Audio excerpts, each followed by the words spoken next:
सतगुरे सतगुरे श्री गुरुदेव। जैसा खावे अन्न वैसा होवे मन, तन तोतिया मन अच्छा ना होई। अन्न जैसा खावे अन्न वैसा होवे मन, तन धोतिया मन अच्छा ना होई। तन यानी शरीर इस जीव को इस मुल्क अथवा मृत लोक में कार्य करने के लिए साधन के रूप में 9 महीने गर्भ अथवा घोर नरक जैसी यातना भुगत लेने पर ही केवल प्राप्त होता है, किसी विशेष मकसद अथवा मंजिल तक पहुंच जाने के लिए। इन चलते फिरते मुर्दों से ठूस ठूस कर भरी हुई शमशान भूमि में वासनाओं के अथाह समुद्र में डूबी हुई इस कब्र को केवल सजाने से आपका मकसद कैसे हल हो सकेगा।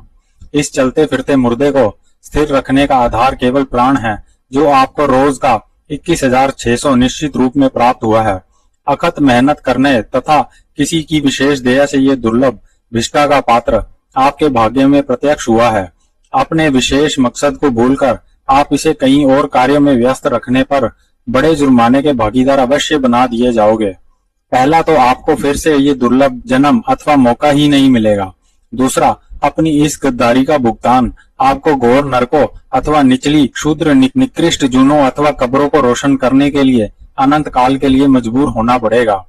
कबीर सूता क्या करे, जागन की कर चोप, ए दम अथवा प्राण हीरा लाल है, गिन गिन अथवा गुर केवल शब्द, केवल रागमयी प्रकाशित सुगंधित आवाज विशेष, जिसमें से प्रकाश अथवा नाम निरंतर प्रत्यक्ष होता है, को सौंप कहता हूँ, कहे जात हूँ, कहूँ बजावत ढोल, श्वासा अथवा प्राण वृथा जात है, 3 लोक का मोल। ये भाव है जो फकीर ने तजुर्बे के साथ जिंदगी भर का निचोड़ आपकी झोली में बिना किसी लोभ के तकसीम कर दिया है कि ये प्राण केवल परमात्मा की एक उत्कृष्ट देन है, जो उसी पर खर्च करने के लिए गिनती की मिली है। उससे आप निश्चित रूप से जान लो, पलड़ा वही झुकेगा जो भारी होगा। अर्थात रोज की गिनती में मिले प्राण आपने कहां पर किस मकसद को प्राप्त करने के लिए खर्च किए। कर कर करना लिख ले जाओ, आपे बीज आपे ही खाओ, नानक हुक्मी आवे जाओ। इस वाक्य में इसी भाव को व्यक्त किया गया है। बीजने से पहले अथवा प्राण खर्च करना तुझ पर पूरी छूट है, खूब सोच ले। पर जब तू एक बार बो देगा तो केवल वही बीजा हुआ अच्छा अथवा बुरा जुर्माने सहित कटकर तुझे हर कीमत अथवा हर हाल में खून के आंसू बहाने या रोने चिल्लाने के बावजूद भी हजम करना ही होगा। ऐसा नहीं है कि तू बीजे का अक धुतरे और किसी हजूर दाता महाराज इत्यादि बिना ताज के बादशाहों की केवल शक्ल देखकर ही अथवा रस मीठे में लिबड़ी गोल गोल चिकनी चुपड़ी बातें अथवा प्रसंग यानी कि सत्संग सुनकर अपनी इस प्यारी बीजी फसल को शाही आमों के रूप में बदल लेगा। तू निश्चित रूप से समझ ले कि तुझे बहुत बड़ा धोखा हो चुका है। केवल नाक तक नहीं, तू पूरा का पूरा सिर सहित इस अंधेरे भयावह भव सागर में अखत काल के लिए डूब चुका है, और इसका जिम्मेदार केवल तू स्वयं है। भीड़ का हिस्सा बनने से पहले तू खूब सोच, तुझे बुद्धि दी गई है। सब कुछ घर में, बाहर नहीं, बाहर टोले सो परम पुलाई। तेरे ये स्थापित किए हुए परमात्मा इस केवल सब लफ्ज को झूठा साबित करने में लगे हैं, और तू उनकी इस हिमाकत में योगदान दे रहा है। निश्चित रूप से समझ ले, वाणी की एक मात्रा भी आगे पीछे करने में तो तू अपने पातशाहों सहित कभी भी किसी भी काल में समर्थ ना हो सकेगा। वाणी में शक की गुंजाइश कभी भी संभव ही नहीं रहती। करने वाले को देर सवेर जुर्माना अवश्य भुगतना ही पड़ेगा। तेरे स्थापित किए गए ऐसे अनंत परमात्मा अनंत काल से इस मिट्टी से बने और फिर इसी में सदा के लिए दफन कर दिए गए। जो बने बैठे हैं तू नहीं जानता, इन सफेद पुरुष परमात्माओं अथवा गदियों के अंदर सूक्ष्म अदृश्य शैतानी ताकतें बड़ी चालाकी से अपना उल्लू सीधा कर रही हैं। तू दुनिया के गले छोटे करने में अथवा जेब तराशने में लगा है। केवल मिलावट से ही तू अपने को चतुर साबित कर रहा है, और कोई बहुत तेजी से दोनों हाथों से तुझे लूट रहा है, जिसकी तुझे सपने में भी खबर नहीं। अजहू कछ बिगड़ियो नहीं, जो प्रभु गुण गावे, कह नानक ते भजन ते निर्भय पद पावे। इसमें एक मिसाल छुपी है कि जब तक तेरी डोर लोटे से बंधी है, तू कुएं से जल खींचकर अपनी प्यास बुझा सकता है अवश्य, पर एक बार ये डोर टूट गई, तू सोच इस कुएं से तू क्या प्राप्त कर सकेगा। केवल प्यासा तड़फ तड़फ कर मरने के और क्या संभव हो सकेगा। अर्थात जब तक तेरी प्राण की डोर इस शरीर से बंधी है, तू अपने जन्मों जन्मों की प्यास अवश्य बुझा सकेगा।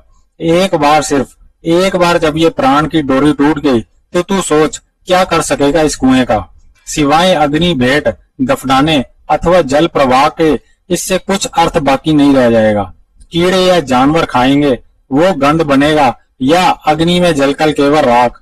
कैसे तेरा वो मकसद हल होगा जिसके लिए तुझे किसी ने अपनी दया का उत्कृष्ट दुर्लभ मानुक जन्म दिया है। इस प्राण का आधार केवल अन्न ही है, सभी कब्रों का निश्चित विधान। इस पोषण के साधन अन्न पर तुझे खूब विचार कर लेना चाहिए। आत्मा केवल आत्मा को खाकर ही स्थिर रह सकती है। शैतान के इस कब्रिस्तान में जितने दाने अन्न के, जिया बाज न कोय, पहला पानी जियो है, जित हरया सब कोय। कोई अन्न का दाना आत्मा के अंकुरित होने में असंभव है। इसके अंदर मौजूद आत्मा ही केवल अपने रहने का घर अथवा घोंसला प्रत्यक्ष करती है, पर कभी चाह करके भी इस घोंसले में से अपने आप को अलग नहीं कर सकती। कोई इस पर निरंतर सख्त नजर रखता है। ये एक भयानक कैद खाने के सिवा और कुछ भी नहीं है। तू स्वयं भी ऐसे अनंत घोंसले अनंत काल से अनंत बार बनाता आ रहा है। तुझे याद नहीं, तू भूल गया है। हे कौन्तेय, पर मुझे सब याद है। ये तेरा कोई पहला जन्म नहीं है। तू शरीर नहीं, आत्मा है जो सदा से हमेशा के लिए अमर है। इसमें कभी भी किसी भी काल में कुछ भी जमा घटा कभी भी किसी भी यत्न से संभव ही नहीं है। इसलिए तू सदा निरंतर मेरे निज स्वरूप का ही केवल ध्यान कर। शेष सब तू मुझ पर छोड़ दे। मैं तुझे सब पापों से सदा के लिए मुक्त कर दूंगा। केवल एक बार श्वास अंदर बाहर करने से असंख्य सूक्ष्म शरीर तेरी सांस की तपश से केवल ऐसे भुने जाते हैं जैसे गर्म भट्टी में अन्न का दाना। यही हाल जल का है। केवल एक घूंट जल में असंख्य शरीर जीवह कर दिए जाते हैं। इन सब सूक्ष्म शूद्र शरीरों में केवल आत्माएं कैद हैं और इनको जीवह करने का जुर्माना प्रत्येक आत्मा का शैतान के हाथ पर रखना ही पड़ता है। तेरा रोना पीटना कोई नहीं सुनेगा कि तू इसके बिना अर्थात अन्न जल वायु के बिना स्थिर कैसे रह सकता है। इसमें तेरा क्या दोष है इत्यादि। तुझे प्रत्यक्ष आत्मा का हर्जाना हाल हाल में भुगतना ही पड़ेगा। इसलिए तुझे कहा है कि जुर्माना भुगतने के लिए धन एकत्र कर। जो धन तू एकत्र कर रहा है वो समस्त पदार्थ केवल शैतान का धोखा मात्र है। तू इन्हें पकड़ कर बैठा है, फिर भी निरंतर ये तेरे हाथ से खिसकते जा रहे हैं। रूप की सत्ता केवल एक बड़ा दिव्य धोखा मात्र है। ये सत्ता कभी भी स्थिर नहीं रहती, प्रत्यक्ष होते ही घटने लगती है। और तू ताली पीटने में लगा है अर्थात हैप्पी बर्थडे, बहुत बढ़िया इलाज तेरी इस सुंदर बुद्धि का। शैतान ने इस जेल खाने में विशेष विशेष सेल अथवा कोठरियां बनाकर केवल तेरे लिए ही तेरे नाम की तख्तियां लगाकर इंतजार कर रहा है। वहां तुझे अवश्य सब कुछ समझा पढ़ा दिया जाएगा। फिर कौन सा धन काम करेगा। राम अथवा जड़ चेतन में निरंतर समाई ताकत, नाम अथवा प्रकाश, धन संग सखाई, अहनिस निर्मल अरलिवलाई। राम नाम बिन कवन हमारा, सुख दुख समकर नाम न छोड़ू, आपे बकश मिलावन हारा। तू गदियों चोलों शक्लों के पीछे भाग रहा है, चूम चाट रहा है। शैतान को और क्या चाहिए। रोज का 2 से 4 घंटे केवल उस बख्शने वाले का ध्यान तथा जप निर्मल पाक हृदय से रोज का उस सृष्टि के तेरे द्वारा हुए हनन का केवल भुगतान मात्र है। और फिर छूटना चाहता है तो श्वास गिरास न बिसरे, सफल मूर्त गुर, केवल रागमय आवाज अथवा शब्द, किसी गद्दीदारी की कोई कल्पना या विचार में भी नहीं है। ये धन अथवा कमाई तभी काम करती है जब पवित्रता से कमाई जाए। केवल जे रत लगे कपड़े, जामा होए पलीत, जो रत पीवे मानसा, तिनको निर्मल चीत, नानक नाओ खुदाई का, दिल अच्छे मुख ले। अर्थात केवल दिल और जुबान की पवित्रता से ही कमाया हुआ ये नाम अथवा प्रकाश, केवल जो आवाज अथवा शब्द रागमय से निरंतर प्रत्यक्ष होता है, रूपी धन ही तेरा जुर्माना अनंत जन्मों का भुगतान देने में समर्थ हो सकेगा। उसे ध्यान में रखना, याद करना तेरी निजी आवश्यकता है। केवल इसमें केवल तेरा अपना ही कल्याण है जिसे तू याद कर रहा है अथवा प्रभु उसे तेरे इस कार्य की यकीनी तौर पर निश्चित रूप से जान ले कि कोई जरूरत नहीं है। अब वो लफ्जों को नाम अथवा प्रकाश बता रहे हैं और उन्हें सुनाकर केवल दावा पेश करते हैं कि हम नाम का दान करते हैं। और तुझ जैसे केवल लफ्जों को सुनकर ही नाचने कूदने लग जाते हैं, जन्मदिन मनाने लगते हैं कि हमें नाम मिल गया है, कुछ करने की आवश्यकता ही नहीं अब रह गई। ऐसे निकृष्ट गद्दीदारी शिष्यों सहित इस अंधेरे जेल खाने में ढकेले जा चुके हैं। जो भ्रम बना हुआ है वो शैतानी ताकत है, केवल जल्दी ही वो भी दूर कर दी जाएगी। ऐसे अनंत मत धर्म आज लाइब्रेरी में भी जगह नहीं प्राप्त कर पा रहे बेचारे, जिनके नाम पर कभी लाखों की भीड़ इकट्ठा हुआ जा करती थी। फैसला तू खुद कर ले कि तुझे ही कलम थमा देते हैं। हमें कुछ मत बता, केवल अपने से ही पूछ कि तेरे पास नाम है। सिर्फ नाम लफ्ज की जगह प्रकाश लिख ले, फिर अपने अंदर झांक और देख कि तेरे पास क्या है जो तू नाचने कूदने में लगा है। अभी पोल खुल जाएगी इन परमात्मा बने बैठे गद्दीदारियों की, और अपना भी फैसला तू स्वयं ही लिख ले। कलम तो तेरे हाथ में थमा ही दी है, क्योंकि फैसला अपना केवल रूह स्वयं ही लिखती है और किसी और ने कुछ नहीं करना। फल पर केवल मेरा अर्थात परमात्मा का ही अधिकार है, तेरा केवल कर्म पर ही अधिकार है। इसलिए जैसा मैं कहता हूँ तू केवल वैसा ही कर। जिनको तू मारने से डर रहा है, इन्हें तो मैं पहले ही खा चुका हूँ। मैं ही काल अथवा शैतान हूँ। इन नकली बने परमात्मा से तू कैसे बचेगा, जो धर्म मर्यादा स्थापित करने के लिए केवल जीव को धोखा देने के लिए बार बार अवतार धारण करता है। इन पेचीदगियों से तू बिना उस एक असल की दया से कभी सपने में भी नहीं जान सकेगा। सभी प्राणियों का अन्न पर बराबर अधिकार है, इसलिए ये सब निरंतर पुकारते हैं कि ये अन्न मेरा हो। केवल ईमानदारी से कमाया हुआ साधन, जरूरतमंदों का ध्यान रखकर बचा हुआ उच्छिष्ट ही केवल आत्मा के लिए इस मृत लोक में स्थिर रहने का साधन मात्र अथवा साबित हो सकता है। इसलिए वेद प्रभु में स्पष्ट बयान किया है कि कभी भी किसी से कुछ भी स्वीकार नहीं करना चाहिए, यहाँ तक कि पुत्र पौत्रों को भी माँ बाप से दान की रुचि ना रखनी चाहिए। प्रसाद का अन्न भूखे अथवा यात्री के लिए होता है, कीमत उसको भी देनी पड़ती है। शैतान के इस कब्रिस्तान में मुफ्त में पानी की केवल एक बूंद भी नहीं मिलती। आपके ग्रंथ साक्षी हैं कि कितनों ने केवल पानी के अभाव में तड़प तड़प पर दम तोड़ा। क्या परमात्मा किसी तीरथ पर विचरण करने गए थे? यानी कि वो असल केवल खामोशी से इस खेल को देखता है। कर्ता केवल जीव है, प्रेरणा शैतान देता है। जब तक जीव शैतानी प्रेरणा अथवा मन को व्यवहारित करता रहता है, वो इस भवसागर में नीचे ऊपर गोते लगाता रहता है। जब कभी भी वो प्रभु की प्रेरणा के अनुसार व्यवहारिक पवित्र जीवन जीने लगता है, तो कोई बांह पकड़कर जीव को इस अंधे कुएं से सदा के लिए निकाल लेता है, और वो कोई सिवा उस एक परमात्मा के कोई भी कभी भी किसी भी काल में समर्थ सुपने में भी नहीं हो सकता। और तू उसे ही केवल भूला बैठा है। केवल उस एक अकाल पुरुष परमात्मा के नाम पर लगाया भोग 100 से 150 ग्राम अन्न रूपी प्रसाद केवल मुंह लगाने के लिए ही तेरी कल्याणकारी हो सकता है। विशेष धर्म छोड़कर कीमत उस प्रसाद की भी देनी पड़ती है। निर्मल हृदय से उसे याद कर उसको धन्यवाद देना, क्योंकि प्राण को स्थिर रखने के लिए केवल अन्न ही आधार है। उपनिषदों में केवल एक मिसाल विचारणीय है। एक घोर अकाल के समय जब किसी ब्राह्मण के प्राण निकलने लगे, तो एक महावत को उर्द खाता देख उसने उससे इस खाए जा रहे अन्न की याचना की। तो महावत ने कहा कि आप ब्राह्मण श्रेष्ठ धर्म में हो, मैं चंडाल अथवा नीच धर्म में हूँ। मेरे हाथ का जूठा अन्न आपको भ्रष्ट कर देगा, क्योंकि मेरे पास और अन्न अथवा उर्द नहीं है। तो ब्राह्मण ने कहा, मेरे प्राण निकल रहे हैं और इस वक्त बिना अन्न के। इस वक्त उसे स्थिर रखना धर्म से बढ़कर है। महावत ने पत्तल ब्राह्मण के आगे धर दिया। जब ब्राह्मण खा चुका तो महावत ने जल प्रस्तुत किया, जिसे लेने से ब्राह्मण ने इनकार कर दिया। पीना तो दूर की बात, जब महावत ने इसका कारण जानना चाहा तो ब्राह्मण ने बयान दिया कि तू नीच जात से है और तेरे हाथ से स्पर्श किया जल पीने से मैं धर्म भ्रष्ट नहीं होना चाहता। तो महावत हैरान हुआ कि अभी अभी तुमने मेरे हाथ का अन्न भोग लगाया, क्या तब धर्म भ्रष्ट नहीं हुए जो पानी लेने से धर्म से गिर जाओगे? तब ब्राह्मण ने स्पष्ट किया कि उस वक्त मेरे प्राण निकल रहे थे अन्न के अभाव में, पर अब मैं स्थिर हूँ।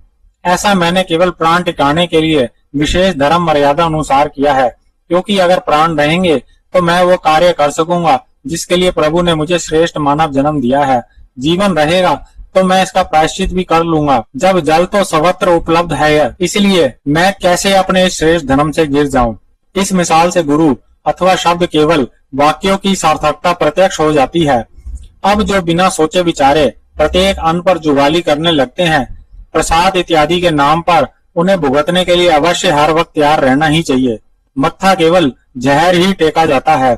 अमृत किसी के पास नहीं है जो उसका कोई दान कर रहा है, और दान रूपी उस जहर को हजम करने की समर्था किसी में नहीं है।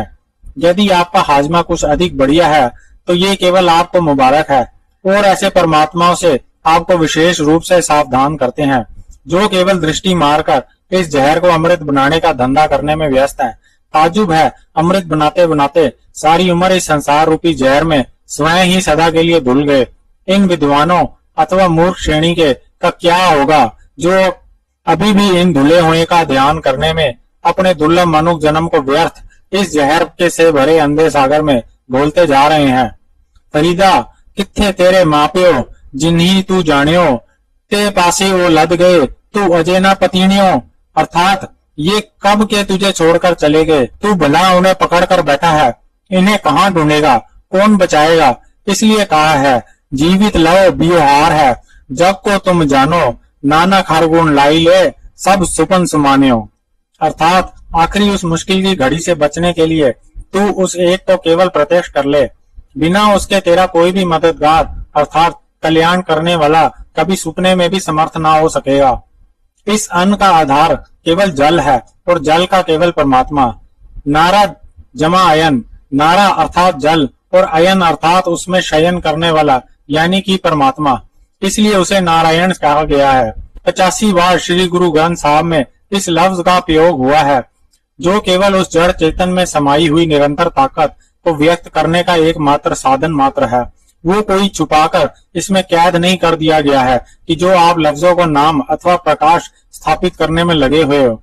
52 अक्षर लोक त्रय, सब कुछ इन्हीं में, ए अक्षर खिल जाएंगे, कोई अक्षर इनमें न। इन वाक्यों का भाव स्पष्ट करता है, संसार व्यवहार से अधिक इन लफ्जों का कुछ भी अर्थ नहीं है। अन्न पर मुंह चलाना जितना आसान है, हजम करना उतना ही मुश्किल। एक मिसाल शास्त्रों में भीष्म पितामह की आती है जो विचारणीय है। भीष्म एक ऐसी इंद्रिय जीत आत्मा हुई है द्वापर युग में कि जिसका मुकाबला करने वाला दुर्लभ है। ऋषि परशुराम जिनसे उन्हें ज्ञान मिला, उन्हें परास्त करने में असफल रहे, अर्थात वो अपने नियम मर्यादा पर दृढ़ रहे। केवल पिता की इच्छा पूर्ण करने के लिए उन्होंने इकलौते राज्य का काम रहित त्याग कर दिया। इच्छित मृत्युओं का वरदान प्राप्त करने के बावजूद केवल तप में ही लगे रहे। केवल इसी तप के बल पर ही महाभारत संग्राम में 18 दिन में से 11 दिन केवल वे ही इकलौते सेनापति रहे, और गिरे भी रथ से तो केवल अपनी धर्म मर्यादा अर्थात नियम की पालना करने के लिए ही। सिर्फ उनके त्याग तथा इतिहास को केवल लफ्जों में बयान करना असंभव है। केवल कोई त्यागमय जीवन जीने वाली दुर्लभ आत्मा ही इस आत्मा अथवा भीष्म की कुर्बानी को अनुभव कर सकती है, बयान वो भी नहीं कर सकती। इसलिए पूरे हिंदू जगत में उन्हें अपना पिता माना जाता है, और स्नान के वक्त प्रथा अनुसार सबसे पहले जल उन्हें ही तर्पण किया जाता है। जिक्र उस समय का है जब ये आत्मा आखिरी समय बाणों की शैया अथवा सेज पर लेटी थी और ज्ञान प्रस्तुत कर रही थी। उस वक्त तीनों लोकों की समस्त ताकतें भगवान कृष्ण सहित वहां विद्यमान थी। जब प्रसंग चल रहा था तो बीच में द्रौपदी अथवा पांचाली हंस पड़ी, जो स्थिति अनुसार मर्यादा उल्लंघन है, जिसका पितामह ने ऐतराज किया। जब पूछने पर भी पंचाली ने कुछ जवाब नहीं दिया, तब पितामह ने अपनी कसम दी और सवाल दोहराया कि हे पंचाली, तू धर्म मर्यादा का पालन करने वाली, व्यवहारिक जीवन जीने वाली, शास्त्रों की ज्ञाता है। तेरे ज्ञान के आधार पर ही युधिष्ठिर अथवा धर्मराज कहलाता है और उसका छत्र चलता है। तू सच सच बता सबके सामने कि तू बीच में क्यों हंसी, तेरे से ये मर्यादा उल्लंघन क्यों कर हुई। तू ठीक ठीक बता, मैं बुरा कदापि नहीं मानूंगा। तेरे बिना बताए मैं आगे कुछ बयान कैसे कर सकूंगा।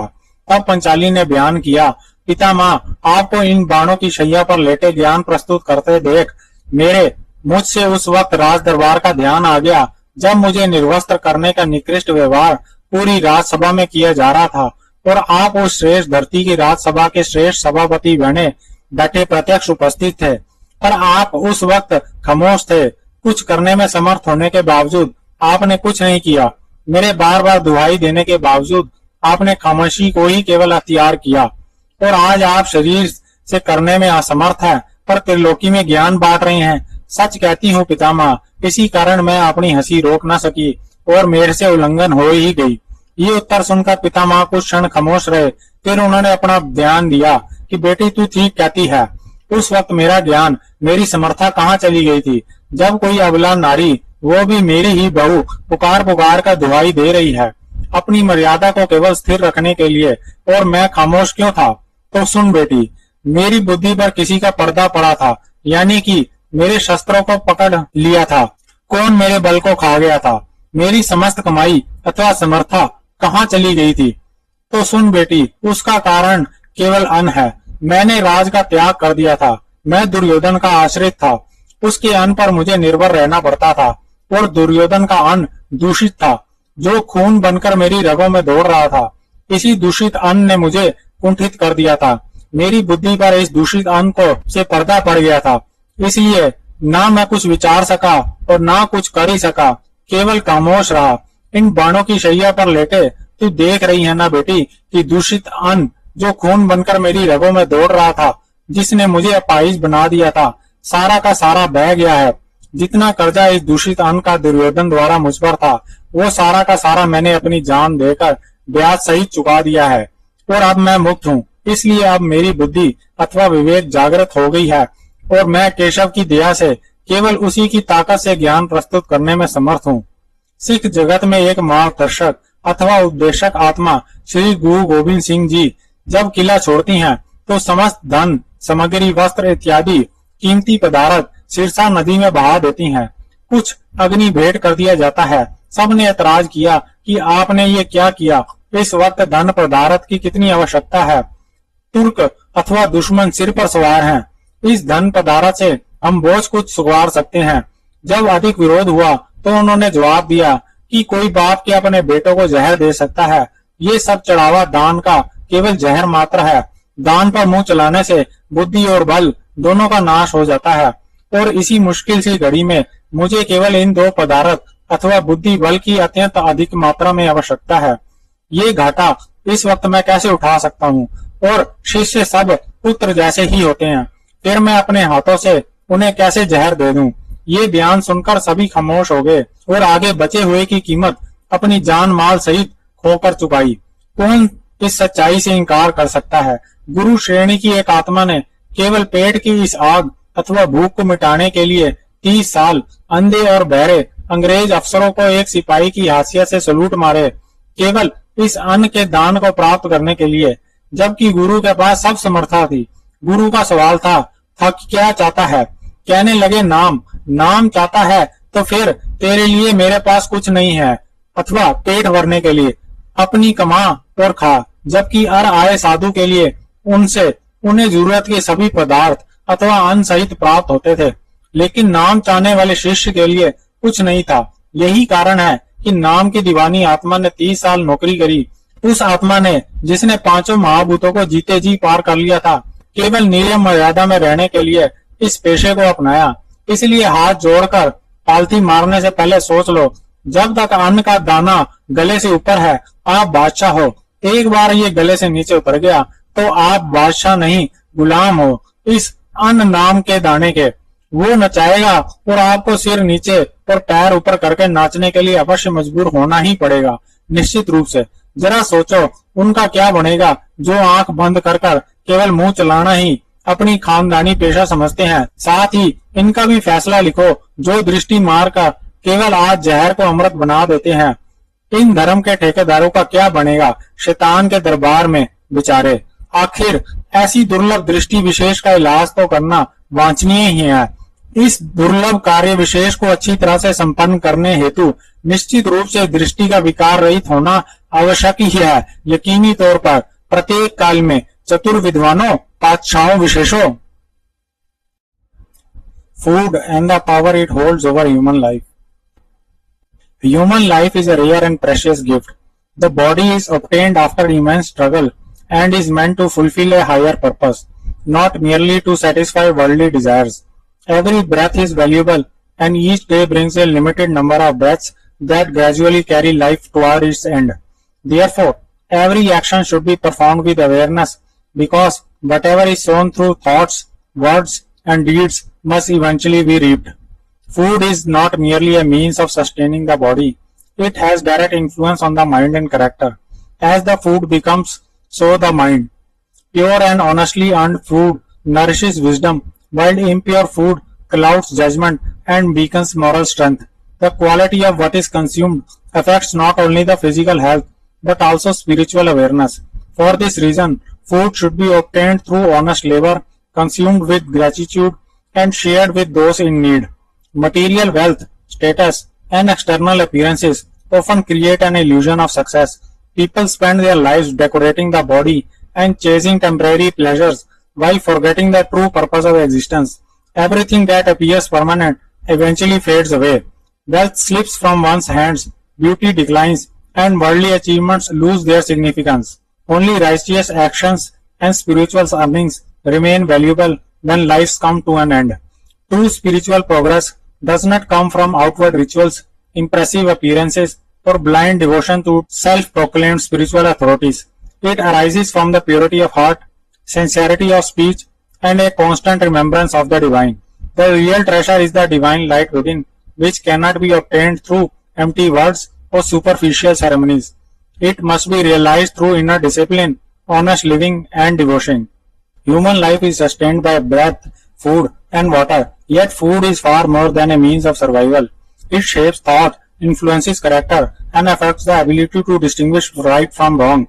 The purity or impurity of food does not end with the body, it reaches the mind and eventually determines the one's actions. A powerful illustration of this truth is found in the life of Bhishma Pitama, renowned for his wisdom, self-discipline, sacrifice, and devotion to duty. He stood among the greatest figures of his age. He gave up kingdom for his father's happiness, remained firm in his own vows, and earned the rare blessing of choosing the moment of his death. Yet, even such great soul admitted that he failed at a crucial moment of righteousness. As Bhishma lay on the bed of arrows after the Mahabharata war, he was imparting profound spiritual wisdom. During his discourse, Draupadi unexpectedly laughed. When asked to explain her behavior, she reminded him of the royal court where she had been publicly humiliated and where, despite possessing the power and authority to intervene, he had remained silent. Bhishma accepted her criticism and revealed the reason for his failure. Having depended upon Duryodhana's support and food, he had been nourished by the food earned through unrighteous means. That impure food had entered his blood, clouded his judgment, and weakened his moral courage. He explained that veil over his wisdom had been created by that food. Only after the depth of the food had been paid through suffering and sacrifice did his clarity return. Through this example, it becomes evident that food has the power to influence not only the body but also conscience itself. Another example appears in the story from the Upanishads. During a severe famine, a Brahmin was on the verge of death from hunger. Seeing an elephant keeper eating lentils, he begged for some food. The elephant keeper hesitated, explaining that the food was considered impure according to the social customs. The starving Brahmin replied that preserving life at that moment was more important than such considerations. After eating, however, he refused water from the same man. When questioned about this apparent contradiction, he explained that food was necessary to save his life, but water was available elsewhere. Saving life was a higher duty, yet unnecessary compromise was not. The story teaches discernment, showing that food should be taken with understanding and purpose rather than carelessness. Another lesson comes from the life of Guru Gobind Singh Ji. While leaving Anandpur, valuable possessions, wealth, and offerings were thrown in the Sirsa river or destroyed rather than carried away. When followers questioned this decision, the answer was simple. Wealth obtained through offerings and donations could become a burden rather than a blessing. Dependence on such gifts weakens both wisdom and strength. In a time of struggle, clear judgment and inner power were far more valuable than material possessions. Just as a father would not knowingly give poison to his children, spiritual seekers should not become dependent on what diminishes their independence and strength. The same principle is reflected in the story of a devoted disciple who longed only for spiritual realization. Although he could have depended upon others for support, he spent 30 years working honestly to earn his own food. The lesson was clear. One must earn and eat through honest effort. Spiritual wealth cannot be purchased with dependence, gifts, or borrowed resources. Honest labor preserves dignity and purity of mind. Throughout these examples, a single truth emerges. Food is never merely food. It carries the influence of the manner in which it was obtained, the intentions behind it, and the character of those connected with it. Pure food strengthens wisdom, while impure food weakens it. Honest earning supports spiritual growth, while dependence on questionable sources creates hidden debts.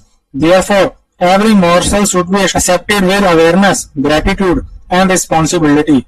Human life is precious, and the food that sustains it should help elevate thought, strengthen conscience, and support the search for truth. When food is earned honestly and consumed with purity, it becomes not only nourishment for the body, but also a foundation for a righteous living.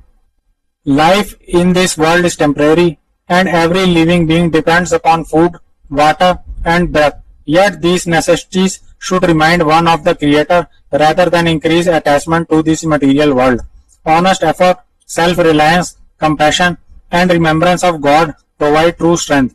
Depending on gifts, greed, or exploitation weakens both character and spiritual growth.